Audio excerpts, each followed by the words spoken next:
So UFC Fight Night Cory Sandhagen versus Deiveson Figueiredo takes place this weekend. What a Fight Night main event. These are what we need to see in the main events of Fight Nights. Quickly, before we start, let's address it. What is this in the background? They're moving boxes. I'm moving house.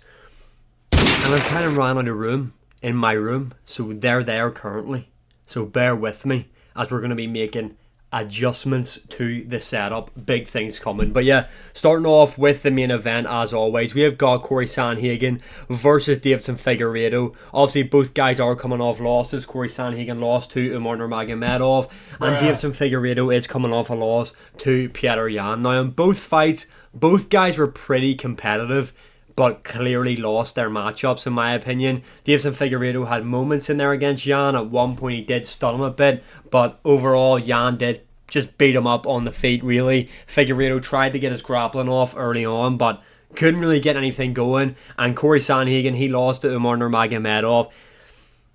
Bit of a weird performance. Cory Sandhagen's style has kind of changed. From what really made Cory Sandhagen really stand out and be good, recently he's kind of moved away from that and went a bit more grappling heavy, which I don't think we're going to see in this matchup. I think we are going to see him revert back to his old ways, and like I have tried to convince myself that Deiveson Figueiredo is going to win this. I have tried to tell myself, I've tried to manifest that Deiveson Figueiredo is going to beat Cory Sandhagen. In fact, I think I had a stupid take 2 days ago in my video where I said I thought Figueiredo was going to win by decision. I can't keep playing anymore. I cannot just keep lying to myself. Deiveson Figueiredo unfortunately isn't going to beat Cory Sandhagen. Deiveson Figueiredo is much smaller in terms of height. Cory Sandhagen is 5'11". Deiveson Figueiredo is 5'5". The reach is actually pretty similar. Deiveson Figueiredo's reach is 68 inches. And Cory Sandhagen's is 70. So for a guy who is that much bigger than what Figueiredo is, their reach is very similar. But when I just think of this matchup, I just see Cory Sandhagen just out-voluming Deiveson Figueiredo. I think Figueiredo might have moments, but it's not as if Sandhagen's chinny either. You know, it's not as if Figueiredo's a big puncher, but Cory Sandhagen is susceptible to being hit by them big shots. He's really not. He's got really nice footwork. He can fight out of either stance. Now, is Cory Sandhagen the biggest puncher? No. I don't think he will get Figueiredo out of there in terms of like punch power. I think if he does get Figueiredo out of there, it will be late on into the fight where Figgy is gassing, and just the compound of damage that Cory Sandhagen has inflicted on him over the early stages of the fight might catch up to him. He might get TKO'd. That is a possibility. Now, there was a narrative that I was thinking in my head where it was like, I seen Umar Nurmagomedov get the back of Cory Sandhagen. Deiveson Figueiredo is more of a submission threat. If Figueiredo gets to his back, I think Figgy might be able to get the submission in. I don't believe it though. I don't really believe that is going to happen. I think Figueiredo will really struggle to get in and get any takedown on Cory Sandhagen. Like I said, the guy's kind of neglected what really got him so far in the sport and has really went with this grappling heavy approach. He does have good takedown defense. I think Figueiredo will struggle to get Sandhagen down, and if he is able to get Sandhagen down, I do think he will really struggle to get anything off. Now, Figueiredo, obviously, we know his power does translate from flyweight up to bantamweight. I mean, let's not forget this guy knocked down Chito Vera. But again, Sandhagen's footwork, I think his boxing, I think what a shot that's going to be there for Sandhagen tonight on Saturday night is the jumping knee, similar to what he caught Frank Yeager with, because Figueiredo is that much smaller. I think that is an option. I think Sandhagen will be able to meet as Figueiredo's coming in. I think Cory Sandhagen will look to utilise his elbows in there. Now, we could see Cory Sandhagen do what he done in the Rob Font matchup where he just looks to grapple with Figueiredo. I think Sandhagen's IQ is much better than that. Like, if he goes in there and tries to grapple with Figueiredo, there is a chance he could be in trouble because Figueiredo's submission threat is there. He is dangerous off his back or on top. But I think this will be a stand-up matchup. I think Figueiredo might have success. I think he might be able to crack Sandhagen once or twice. But overall, I think Cory Sandhagen is just going to pepper him up for all 5 rounds. I think this fight might end up being scored like 4-1. Maybe Figgy takes the first round And then I think Cory Sandhagen really gets into the fight, lets his boxing go, lets his combinations go, especially later on in the fight when Figueiredo does tire.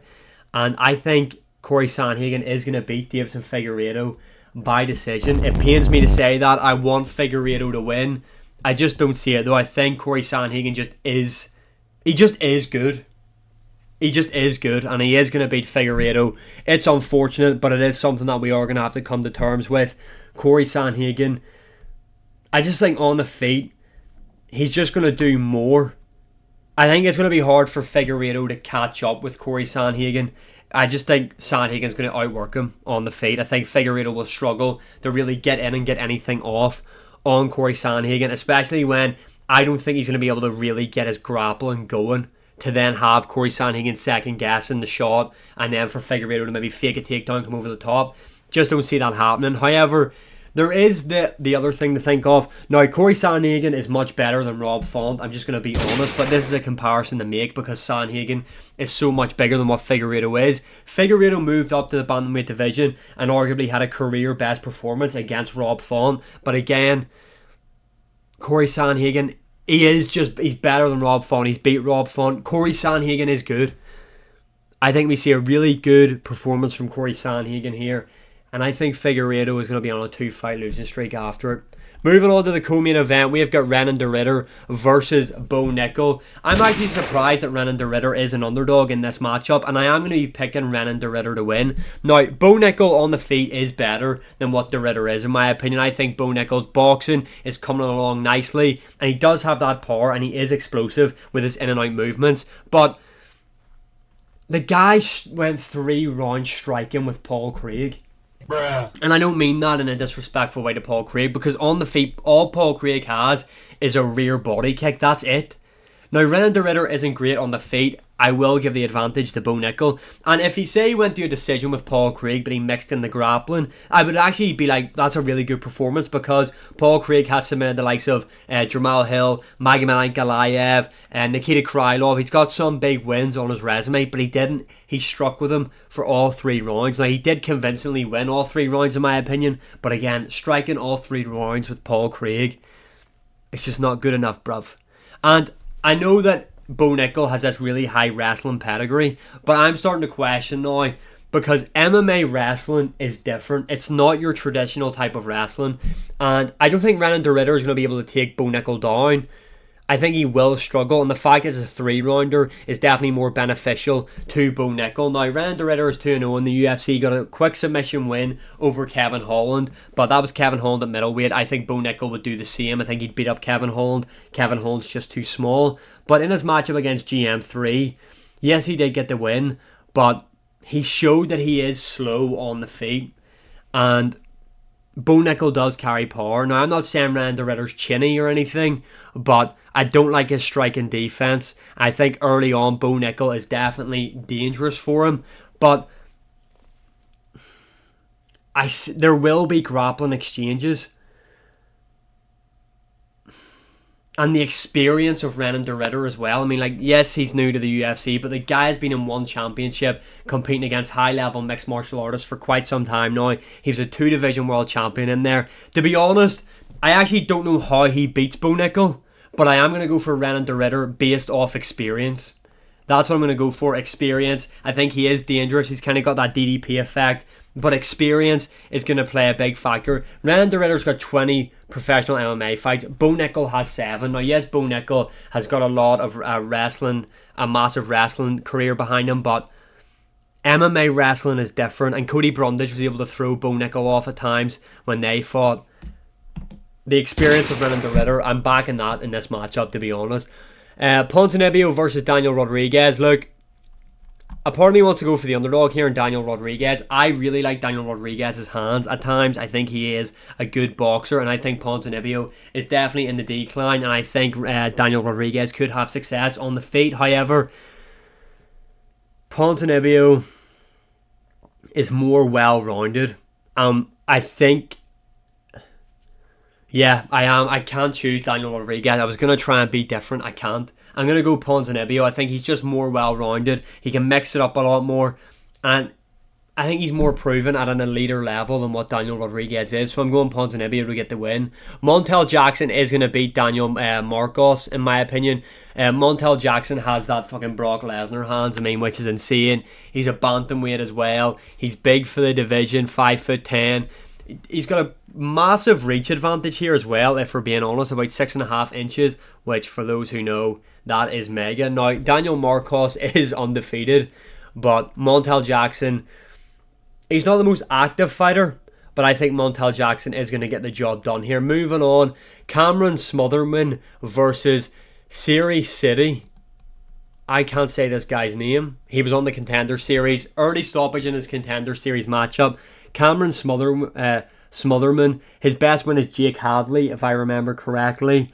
I think Cameron Smotherman, fucking hell, that is so hard to say. I think he's going to get stopped in the first round. Siri, if I've said his name right, that's a really hard name to say. He throws everything into his shots, and I think he is going to catch Cameron Smotherman early on, because I think he definitely, going into this matchup, has something to prove, and I think he's going to get it done here in the first round. Jeremy Stephens is back. He is going in there against Mason Jones. Obviously, Jeremy Stephens, we haven't seen him in the UFC in a while. He's coming off a win in bare knuckle over Eddie Alvarez. He's been boxing, he's been bare knuckling, but he hasn't been MMAing. For Mason Jones, when he got kicked out of the UFC, or released, he went on a 4-fight win streak in Cage Warriors. He is more well-rounded than what Jeremy Stephens is. He can mix it up. He's very tough and durable. But you know what? I am going with the underdog here. I think the experience of Jeremy Stevenson. Mason Jones does have a crazy chin, but I can just see Jeremy Stevenson draw Mason Jones into a scrap, and that is where I have to put my faith into Jeremy Stevenson. This guy is a dog. He's a big puncher. I don't think he's going to knock out Mason Jones. I think it's going to be like a 2-1 on the judges' scorecards, but I think Jeremy Stephens will win based off damage. That there's kind of my big underdog pick of the card. Yana Santos versus Misha Tate. I'm going Misha Tate. We've got Ryan Lauder versus Azmat Bekaev. I can't say I can't pronounce names, but anyway, let's just, before I make the prediction, you've got Ryan Lauder versus Azmat. Who would you be picking in that scenario? I'm going for Azmat. He is proven. He's actually pretty well rounded in my opinion. I think Ryan Lauder is going to get beat here by decision. I've got Jillian Roberts beating Marina Rodriguez by just out-grappling her in a very boring fight by decision. I've got Ganston Boylans beating Kwang Lee. Thomas Peterson versus Dontel Mays. Do you know what? I'm going Thomas Peterson. And in the opener, we have got Juliana Miller versus Ivana Petrovic. I'm going to go for Ivana Petrovic winning this one. So yeah, UFC Fight Night Sandhagen Figueiredo. I cannot wait for this matchup. This main event is awesome. I want Figgy to win, but I think Cory Sandhagen is going to get the job done. Like, share, subscribe, comment, all that good stuff. And I'll see you again in the next one.